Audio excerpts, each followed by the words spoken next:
Harmony drunkenly stumbles into a VIP of the Triple Moon Nightclub as she races away from the sight of her boyfriend of 3 years, Damien Blackwell, cheating on her with one of their close friends, Chloe Silverton, at the company's Christmas party. She runs away in an effort to get away from the devastation she's just seen. In that VIP room, she falls over something, only to find she's caught and pulled into the arms of an unknown man, right onto his lap. He brushes her tears away and calls her beautiful, offers to help her get revenge on her cheating boyfriend. To hurt him as much as she is hurting now, she nods and says yes, but then wakes up in her apartment with no memory of the previous night's events. Alpha Garrett, owner of the nightclub, finds himself helping a human woman that he thinks is too beautiful to cry. Offers himself up to sleep with her as a little revenge. He hates cheaters. His own goddess-gifted mate caused him to suffer the pains of betrayal, knowingly and willingly, uncaring of what it would make him feel. He sees her home in her passed-out drunken state and takes it upon himself to send video footage of her boyfriend's cheating ways to her phone, in case she doesn't recall it in the morning. 2 weeks later, after their one-night stand, he finds himself interviewing the very girl from that night and hires her, only to find out her ex-boyfriend is deliberately trying to sabotage her name and career path. Garrett set out to give that man some payback of his own. He can't seem to not like Harmony, his new secretary, and on Christmas Eve, he gets the best present he could ever ask for, a gift just for him from her. But how does he tell the woman the child she is carrying is his, when she had no memory of them being together? She's carrying the heir to his pack and has no idea about werewolves. A journey of betrayal and revenge set around the holidays from Christmas to New Year's and on to Valentine's Day, as Alpha Garrett tries to right the wrongdoings around the woman he now wants for himself. Can he protect her from the wealthy elite of his city, extract revenge on her part, and convince her the baby she is carrying is his? Will Harmony accept him, a wealthy man of elite status, after she learns the real truth of Damien Blackwell, utter deceit and betray, which is more than just simple cheating on her? Will the new year bring him a second chance mate in Harmony, the human that is carrying his child? Can he make her happy and feel loved and cherished? Will Valentine's Day see him get everything he wants, Harmony and his baby? Garrett, he sat in his nightclub in VIP room 1, which was always reserved for him. He was drinking on his own. His unit was out there having a good time, dancing it up with she-wolves and humans. Both were allowed to come to the Triple Moon Club.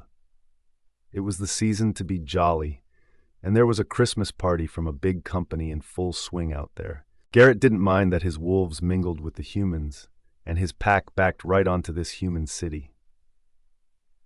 He ran the pack's human world businesses from a 12-story building that backed right onto the border of the pack. They all spent a great deal of time here in the human world. Half the staff in his office were humans, so it was no big deal that his wolves socialized with them.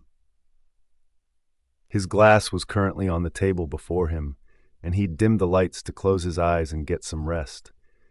It was late on Friday night, and he'd had enough of the festivities and Christmas music playing out there. Though the humans were just starting to pile on it at 11 p.m., the pack's nightclub was always busy. He didn't come here to hook up. It wasn't really his thing. But his unit liked it here, and they weren't the only pack here in town. On the other side of the city was an affiliated pack. He knew some of them were here as well tonight. It gave his wolves and theirs a good chance to mingle and see if they had mates come the full moon. Though that wasn't for another week, and he would be off to some pack his mother had found, thought was a good place for him to find him a mate. Garrett sighed. It wasn't likely to happen, but she just wouldn't give up on it. He had been trying to find his mate for a good 20 years now. He'd told her not to bother, not even his wolf. Huntley seemed at all interested in finding a mate. He was of the opinion that he no longer had one. Garrett was kind of the same opinion himself. He and his wolf had seen 250 full moons and nothing. His eyes snapped open as the door to his room burst open and then banged shut behind a woman. She looked more than upset, had a hand over her mouth trying to stifle sobs, and tears were spilling down her face. She was a small, petite brunette with big blue eyes that were filled to the brim with tears. She was wearing a knee-length black skirt with tiny snowflakes about the hem, It swished and swayed about her slender legs as she stumbled into the room. She wore a red top that had a white fluffy collar and small red pixie boots on. She was dressed, he thought, for that Christmas party that was going on out there for Blackwell Industries, and smelled human to him. She was trying not to cry, by the look of it, desperately trying to hold in those racking sobs, and she did not see him as she rushed into the dimly lit room. He'd turned the lights down to get some shut-eye. His clothes were dark, and he wasn't sitting smack in the middle of the room for her to clearly notice him either. He was sitting off to her right. Garrett smiled to himself as he watched her register his half-empty glass of bourbon on the table, and saw her just reach out and grab it with one hand, down it in one long swallow, while the other rubbed at her face to get rid of her tears. Then she just banged that glass right down on the table, before letting out a string of curse words into the darkened room. He shook his head. He didn't really like hearing ladies swear much, didn't much like using profanity himself. Didn't see a need for it, not really. Garrett watched her register that there was a half-full bottle sitting on the other end of table, and she moved to get it. To have another drink, whatever had her upset out there in his nightclub. It appeared she was willing to drink herself into a stupor in order to forget it, he thought absently. He'd been there and done that more than once over the years. Though she still hadn't registered him in the room with her, she was too caught up in her own mind at whatever had upset her. And as she half walked, half stumbled, to try and get that bottle, and not seeing him at all, she tripped over Garrett's outstretched legs. He'd not moved a single muscle when she'd come into the room, was simply curious as to what she was doing, and would do when she realized she wasn't alone. He couldn't have her fall on her lovely face, and she was lovely to look at, even in her drunken, upset state, still so beautiful. He reached out with both hands to stop her from falling, and pulled her right into his lap, and her eyes landed right on his. He could see the tears were still brimming in her gorgeous eyes, and he sighed and slid his hand over her cheek. She was too beautiful to cry, he thought absently, as he got a real good look at her. Even as upset as she was, it didn't mar her beauty. He saw her bite a little nervously on her lower lip as it trembled a little. "What's the matter, beautiful?" he asked her tenderly, his thumb brushing against her cheek, and the tears spilled down her lovely face once more. She stuttered words out. And more tears spilled as he watched her shake her head. "Cheated on me," she sobbed, "is in there just having shocks with her now. I saw him." She half whispered to him, her voice filled with pain. Garrett sighed. He could not think of a reason anyone would do that to this beautiful creature. He pulled her into his chest gently. "Let it out," he encouraged her. He had been there himself and knew how it felt to have one's heart broken. Had cried himself once, a long time ago, and gotten roarously drunk over it in an effort to forget it, not that he ever had. She, it seemed, was a kindred spirit. He'd been consoled by a comforting hug and soft words. He would return the favor. "He is a fool," he told her softly as he ran his hand through her hair. She leaned back and looked at him through her tears. "You don't even know me, and you're nicer than he is." Maybe a little payback is in order." He smiled at her and pulled her mouth to his, kissed her softly. He could taste the bourbon she'd downed, could taste the other drinks as well. She must have been here a while. He got hints of tequila and vodka. She'd been drinking cocktails or shots, maybe. Kissing her was like a mixture of wonderfully sweet fruits and candy. It was utterly delicious. She tasted like the season she was dressed for and supposed to be celebrating. Tasted like Christmas, he thought. He deepened the kiss, his tongue tangling with hers. He liked the taste of this human woman on his lap. He slid his hands over her slowly, down her neck, as he felt more than a want to kiss her settle within him, slid his hands down along her arms and around her waist to press her against him gently, as she sat there on his lap and she kissed him back. Garrett knew she was drunk, very drunk by the taste of her and the way she had stumbled into this room. He could comfort the girl and let her exact some revenge on the scumbag that was currently in the VIP room next to them, doing some other girl apparently, cheating on his beautiful girlfriend. He slid a hand down over her thigh and right up the inside of her skirt and grabbed her backside and she was pulling at his shirt a moment later. "Do you want to hurt him back?" he asked curiously. "Yes," she told him and kissed him harder. Garrett kissed her right back and shifted her to straddle him, tugged those panties off of her and tossed them away. She didn't mind, and he slipped a hand right between her thighs to stroke her. Heard her gasp and smiled. She was already a little wet and definitely wanton. He stroked her in long, soft touches. He'd not had anything in months. He felt his Wolf Huntley roll over in his mind and ignore what his human was doing. Would take no part in the socks act that was about to happen. He smiled right at her as she started undoing the buttons on his shirt. There would be no need for names. It was just going to be a one-night stand for both of them. His shirt was gone, and she was sliding her hands all over his chest and defined abs, trailing those nails across his hot skin. "Do you want it?" he asked, his mouth moving to her neck a few minutes later. He'd had enough. "Yes," she told him simply. She was the take-charge kind of girl, he thought. He liked that about her. Garrett saw the door to his room open, and the light was snapped on.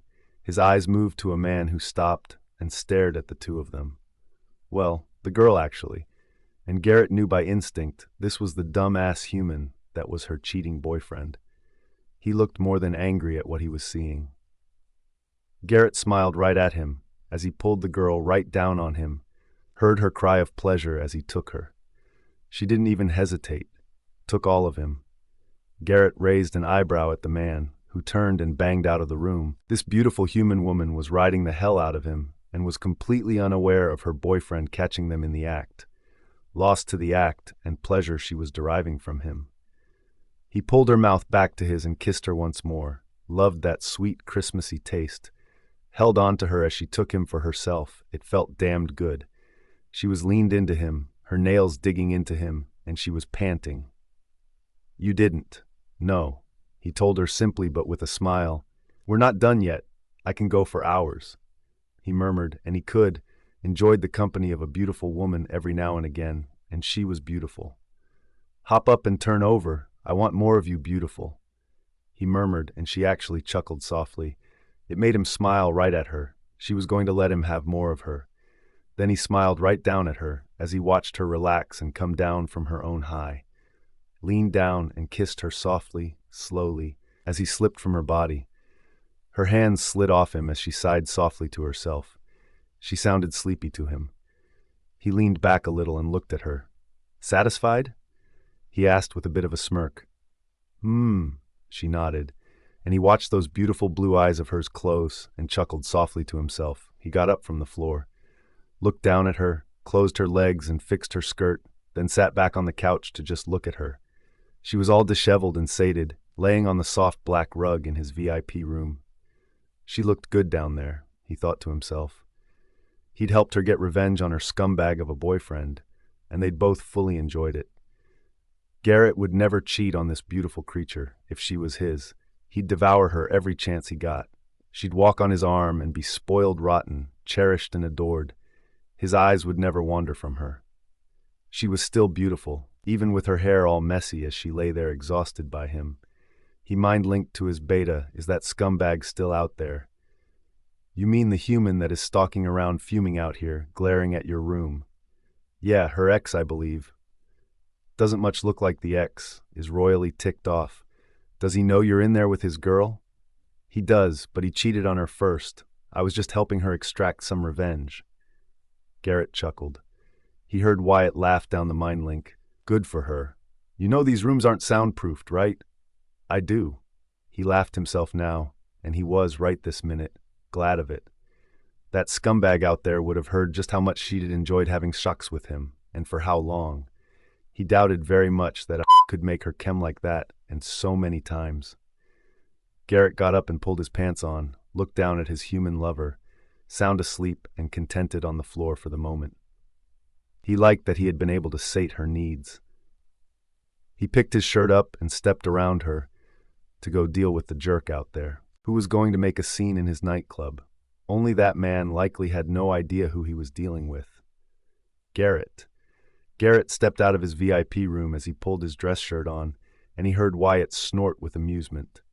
He knew why Garrett came out here half naked and still didn't have shoes on, to annoy that man even further. Garrett turned and looked right at that man. He was of average height and had fair looks, with dark hair that was now messy. He was wearing the latest fashion and looked to be one of the city's wealthy elite humans. Garrett thought he was punching above his belt with that beauty in there. He was now stalking towards him and looked to have the purpose of beating him one. That was amusing to Garrett. He watched him come stalking down the hall towards him, fists balled. As Garrett casually did up the buttons on his shirt, he simply leaned out of the way as the man swung out at him. "That's my girlfriend, you son of a bitch." "Not anymore." Garrett smiled and dodged the second hit. He heard Wyatt actually laugh out loud. His beta didn't need to step in, the man was just human. "I hear she saw you having sex with some other girl next door." "What I do is my business," he grated out. "I hope she was worth it. Prettier, was she? In your eyes." "It's none of your business." The man grated out and tried to punch him again as he launched himself at Garrett.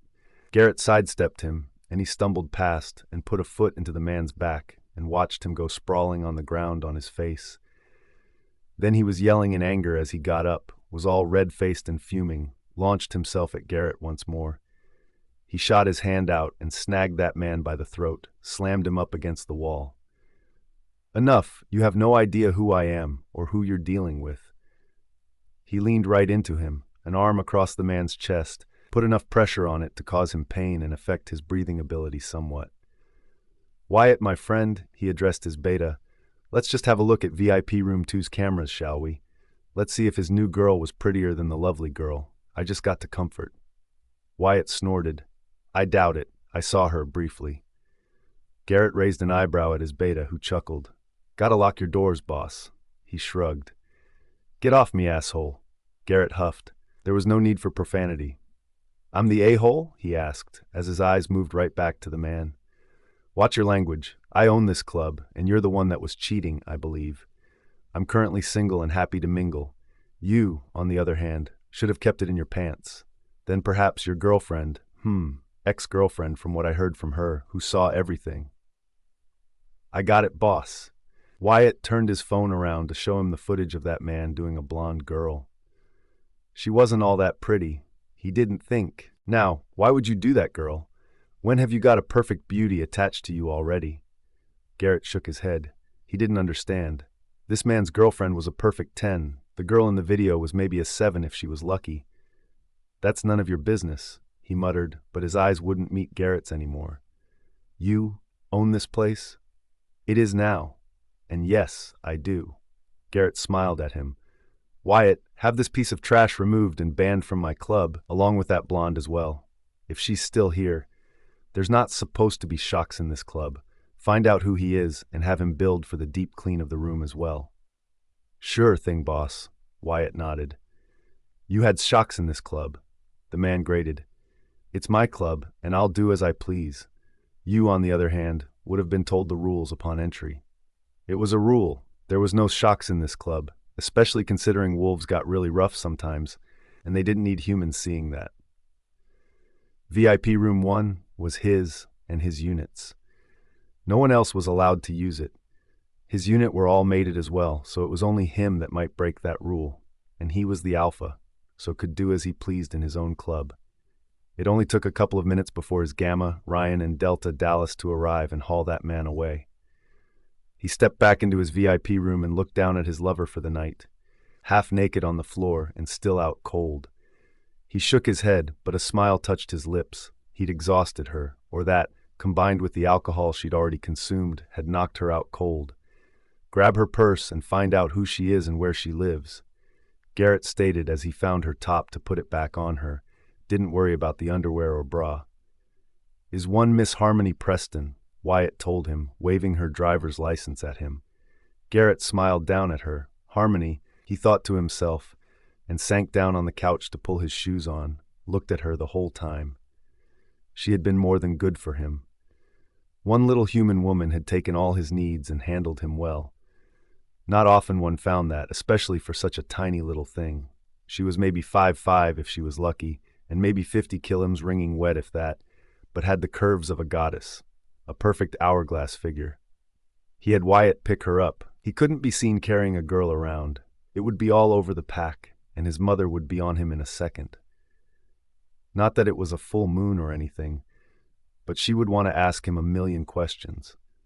She was out there hoping and praying every day that he would find his second chance mate. Drove him a bit batty some days. But having Wyatt carry her after Ryan and Dallas had removed that man, it would be seen as something had gone on upstairs, and he and his unit were simply dealing with it. That was all. That was fine. Nothing would get back to his mother this way, and she'd leave him alone about the young lady. They would take her home themselves. It was the least he could do for her, seeing as she had sated his needs. He used her keys to let them into her apartment building, and then her apartment itself. It was a small one-bedroom place, but it was neat and tidy, decorated with Christmas tinsel and a Christmas tree that had a stack of presents under it as well. The place was cozy, he thought absently. He followed Wyatt into her bedroom and watched the man put her on the bed and make her comfortable, head on her pillow and all. Garrett put her throw rug that was laid out neatly over the end of her bed, over her, and looked about the apartment. She had some photos up on the walls of her and her family when she was a small child. He heard Wyatt wander off, knew he was looking through her things in the bathroom. She's on birth control, boss, and is taking it as expected from what I can see. He called out to him, good. Garrett nodded. She was not his mate, and he'd not nodded himself to the girl, but she was human and getting pregnant was easy for them. He was not out to get her pregnant either. Had not actually been at the club looking to hook up and hadn't used protection either. This could have been a potential problem. Seems all was well. He strolled out of her bedroom and looked at the photos she had on the wall, photos with her friends and one of her and her parents. It looked like her university graduation. He put her purse and keys on the kitchen table as he saw more pictures of her. Of her and that guy. His name? He asked Wyatt. Damien Blackwell. Blackwell, you say? As in Blackwell Industries? Yes, Wyatt nodded. Her boyfriend was one of the city's wealthy bachelors. He was in quite a few of the photos. Clearly, they'd been going out for a while now. He shook his head. He didn't understand people like that man, who had a gorgeous girlfriend but still needed something else on the side. He walked over to her mantel over a gas fireplace and looked at more photos. We should go, boss, Wyatt commented. He nodded in agreement. Though he was now curious, this woman had photos on all her walls, though as he looked at the ones of her parents, he couldn't see any recent ones. None of her and that jerk with her parents either. He touched one and frowned, turned and looked at the others. What do you make of her parents, Wyatt? He asked out of pure curiosity. His beta looked at the photos and frowned. Nothing human, I guess. Not that. Look at the room and then her parents. He couldn't see any recent ones at all, yet there were recent ones of all her friends. Even the jerk, she'd been dating quite a few of them, though she wasn't likely to be dating him anymore. If she recalled what happened last night, what he had been doing with that other girl, she'd seen it for herself. Caught that man in the act. Likely they've died, and that's why nothing is recent. Wyatt stated after going and looking at the other photos, seems to be surrounding herself with memories in this place. Garrett sighed. It was likely. It was his thought. He just wanted to see if Wyatt felt the same. Though now, when he thought about how drunk the girl had been, and her having no actual family, if she didn't recall anything, she was likely to stay with the scumbag, probably didn't want to be alone and with no family anymore. That was why she surrounded herself with photos, was likely an only child and lonely. He nodded his head. He couldn't allow her to stay with that man, even if she was lonely. She deserved much better. He walked over and fished her phone out of her purse, tried to turn it on and found it fingerprint locked. Walked back into her bedroom and pressed fingers to it until it unlocked and called himself. Then deleted his number from her phone and put it back in her purse. What are you doing, boss? Wyatt asked curiously. Just making sure she remembers what the boyfriend did to her. He leaned on the counter and logged into the nightclub security system with his phone and found the footage of her boyfriend and that blonde girl and sent it to her. Tagged the message, just in case you forgot what he did last night. She could track you with that. Garrett shrugged and looked around the room. The beauty in there deserves better. He spotted a permanent marker and smiled to himself, plucked it from the pen jar she had, and walked around the room and put a big X through the man's face on all those photos, wrote the word cheating asshole on one, useless bastard on another, and then don't forget to dump his ass on the one on the mantel. Then he put that marker back in the pen jar and smiled to himself. He heard Wyatt laugh. Got yourself a bee in your bonnet, he stated as they headed out. A little, I suppose. He nodded. He wouldn't normally bother to interfere in human lives, but those big blue eyes of hers, filled with tears, had sucked him right in. And knowing she was utterly heartbroken, he'd been there. Kindred spirits, I suppose you could say. He nodded as they left, making sure that her apartment door was not only closed but locked as well. Let's hope she dumps his ass right away. Wyatt nodded and clapped him on the back. Come on, let's head back to the pack. I'm all clubbed out, want to snuggle up to my mate. Garrett nodded. He relaxed in the car on the way back to the pack. He really did hope that being alone and not having any family wouldn't convince her to take that jerk back. Hoped he would see her later on in life, happy, with a smile on her face. She deserved that. Hopefully she'd find someone that could make her happy. Get married and have a bunch of kids, a family of her own,